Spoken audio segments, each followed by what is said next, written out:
Welcome back. If you're obese or a smoker living in Arizona, you may have to pay more for Medicaid. The price tag on health care could go up $50 for enrollees there in Arizona. That's if Governor Jan Brewer's proposal goes through. She wants to slap a fee on smokers and overweight people refusing to follow a doctor-supervised slimming program. Tax practitioner David Selig and health advocate and nutrition counselor Mimi Roth join us for a debate on this. Good morning to both of you. Morning. All right, David. Well, look, if you're going to theoretically cost the government more, you're getting free health care, and if you smoke and if you're obese, you cost the government more. Why shouldn't you be slapped with the $50 fee? Well, smokers, first of all, already pay a wildly disproportionate amount of taxes. It was how the government justified the so-called sin tax. Cigarette tax, okay. Right. They referred to it as a sin tax. They've collected over $35 billion that we can't account for. Don't think for 1 minute that the government has been running these anti-smoking commercials. That's the tobacco industry.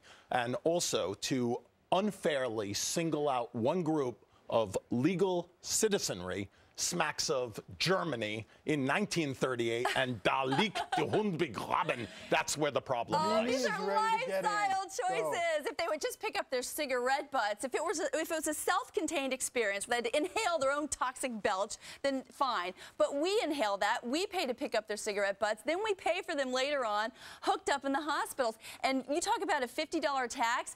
I never agreed to, hey, my neighbor wants to smoke himself into the hospital tax. I never agreed to my neighbor's going to eat himself into type 2 diabetes and dialysis tax. So $50 is nothing to offset the costs that we're all paying already. What's next? Isn't this an intrusion? Again, they're These doing are lifestyle nothing illegal. choices. And what's next if they're allowed to do this? If they're allowed to I'll tell you what's next. When the insurance... Blonde hair and blue eyes, Mimi? Is that I what always it heard is? that's a plus. That's the point, right? No, here's the thing. If actuaries find out that it's costing us a fortune, as employers know that the obese employees cost, as employers know smoking employees cost, when they find out that they're that expensive, then somebody has to pay to offset that cost. Yeah. We right now are all subsidizing that, and I say no to that. That's not true. Here's the thing. It's absolutely true, Dave. But a couple of points now. This will allow them to reinstate the organ transplant program that they had to cut because of budget cuts. And 46% of Medicaid enrollees in Arizona smoke. So they are costing the government money, are not?